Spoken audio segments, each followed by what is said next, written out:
Polio का टीका बना, बीसीजी का टीका बना, जी। टीबी का टीका बना, स्मॉल पॉक्स का टीका बना, मीजल मम्स रूबेला का टीका बना और सारे टीके बने पिछली सरकारों में। कहीं आपने देखा होगा कि टीके पर प्रधानमंत्री का फोटो छपा था क्या? नहीं। मुख्यमंत्री का जी। फोटो छपा था क्या? कहीं सरकारी भोजपुरी न्यूज टाइम और इस वक्त हम गोरखपुर के बांसगांव विधानसभा में हैं। बांसगांव विधानसभा जो सुरक्षित विधानसभा है और इस विधानसभा पे एक परिवार का लंबे समय से कब्जा है।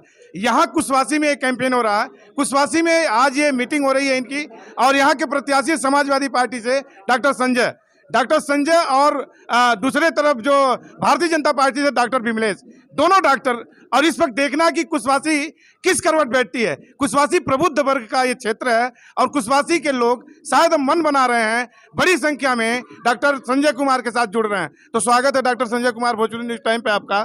क्या रहेगा माहौल, किन मुद्दों पे आप विपक्ष को घेरने जा रहे हैं? नहीं, विपक्ष को महंगाई के, बेरोजगारी के मुद्दे पर, किसान के मुद्दे पर और बांसगांव के विकास के मुद्दे पर विशेष रूप से हम लोग यहाँ के क्षेत्रीय विधायक को भारतीय जनता पार्टी के द्वारा किए गए वादों को न पूरा करने के वास्ते, चाहे वो रोजगार का मुद्दा हो, चाहे किसान का मुद्दा हो, चाहे भ्रष्टाचार का मुद्दा हो, चाहे महंगाई का मुद्दा हो, चाहे शिक्षा का मुद्दा हो, चाहे नौजवान भाइयों के भविष्य को संवारने का मुद्दा हो, हर मुद्दे पर भारतीय जनता पार्टी की सरकार फेल हुई है।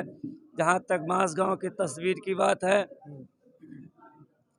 तो मैं बांसगांव के जनता, सम्मानित जनता का जो जन सैलाब उमड़ रहा है, जिन्होंने उम्मीद और विश्वास के साथ अपना सांसद और विधायक बनाया था, लेकिन सांसद और विधायक जनता का विकास न करके अपना विकास किए, अपना अस्पताल बनाए, अपने करोड़पति बने, अपने अरबपति बने और जनता को बेसहारा छोड़ करके, चाहे वो महामारी का दिन हो, चाहे बाढ़ का समय हो, चाहे वो दवाई का मामला हो, चाहे शिक्षा का मामला हो, चाहे मलाव के अस्पताल का मामला हो, कभी भी सुध लेने की जनता की काम नहीं विपक्ष किया। कहता है, बीजेपी कहती है कि वैक्सीन हमने अंतर्राष्ट्रीय स्तर पे विश्व में सबसे ज्यादा वैक्सीन भारत में लगा। आप डॉक्टर हैं, आप बताएं इस पे फोकस करें। आप सम्मानित आदमी हैं, आप मीडिया के हैं, हमारे चौथे स्तंभ हैं।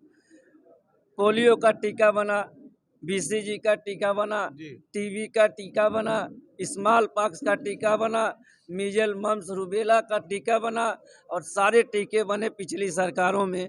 कहीं आपने देखा होगा कि टीके पर प्रधानमंत्री का फोटो छपा था क्या? मुख्यमंत्री का फोटो छपा था क्या?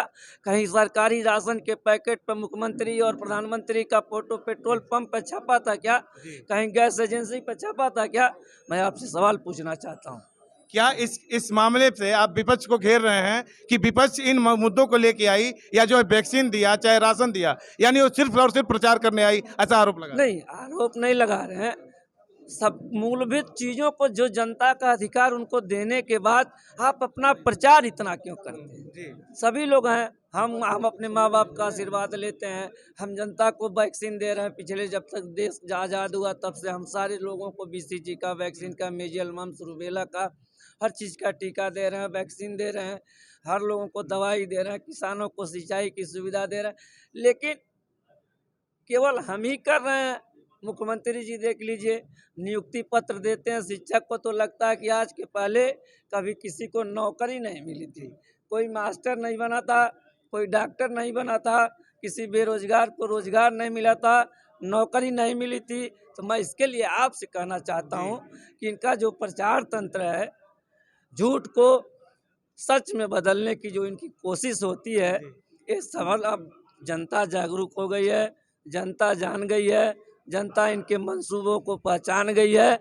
उस मुद्दे पर, महंगाई के मुद्दे पर, दवाई के मुद्दे पर, किसानों के सिंचाई के मुद्दे पर और भ्रष्टाचार के मुद्दे पर, कानून व्यवस्था के मुद्दे पर आज जनता भारतीय जनता पार्टी को उखाड़ फेंकने के साथ साथ, उत्तर प्रदेश में इनका सुफड़ा साफ करने के साथ साथ समाजवादी पार्टी की सरकार बनाने जा रही है। आपने देखा होगा तीनों चरण में समाजवादी पार्टी का जो तूफानी लहर है वो बरकरार चल रहा है और मैं उम्मीद और विश्वास के साथ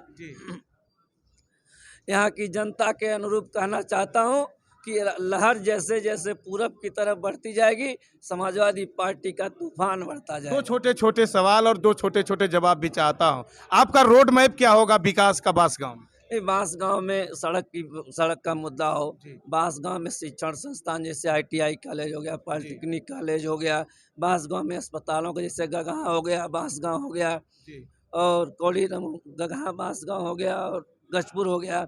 जैसे गजपुर का पूरा कचरांचल का बेल्ट जो है बंदे से किनारे लगा हुआ, उन अस्पतालों में समुचित दवाई का उपलब्ध, 50 बेड का हॉस्पिटल का निर्माण, प्लस महिलाओं के लिए विस्तृत रूप से एक जानकार होशियार डॉक्टर की व्यवस्था करना, और महिला प्रसूति केंद्र बना करके सुरक्षित डिलीवरी कराना, और बच्चों के लिए डॉक्टरों की व्यवस्था करना, और रोड के शिक्षण संस्थानों को जो जर्जर पड़ चुके हैं उनका पुनर्निर्माण करवाना, नौजवानों को रोजगार दिलाना। और जो हमारा क्षेत्र है, मैं आपसे बताना चाहता हूं कि बाढ़ से बहुत प्रभावित रहता है। जी। जब बाढ़ का समय आता है तो यहाँ की जनता बंदे पर बैठ कर अपने दिन रात को काटती है, अपने बच्चों के साथ, अपने जानवरों के साथ, अपने राशन सामग्री का भयभीत रातें गुजारती हैं उस बरसात के दिनों में। तो मैं कहना चाहूँगा कि यहाँ की बिजली व्यवस्था से लेकर के बंधों के निर्माण तक, अस्पताल से लेकर शिक्षण संस्थान तक, और हर माताओं को उनके घर घर जा कर के उनकी समस्याओं को सुन कर के माताओं बहनों को समाजवादी पेंशन दिलाने के साथ साथ, हर गरीब को मुफ्त राशन 5 साल देने के साथ साथ, 1 किलो देसी घी देने के साथ साथ, हम और आपसे बताना चाहते हैं कि जितने हम सरकारी कर्मचारियों को सम्मान देने जा रहे हैं, जो भारतीय जनता पार्टी ने पेंशन छीना था, उस पेंशन को फिर से बहाल कराने जा रहे हैं अगर समाजवादी पार्टी की सरकार बनने जा रही है। धन्यवाद। आप ये देख रहे थे डॉक्टर संजय कुमार को, ये जमीन पे उतर करके बांसगांव का विकास करने की संकल्पना ले रहे हैं, और देखना होगा कि 3 तारीख को इनके पक्ष में कितनी धुआंधार मत पड़ते हैं। वक्त बताएगा 10 मार्च को होता क्या है। देखते रहिए Bhojpuri news time. Camera person Manoj संघ, हम शंभू शरण।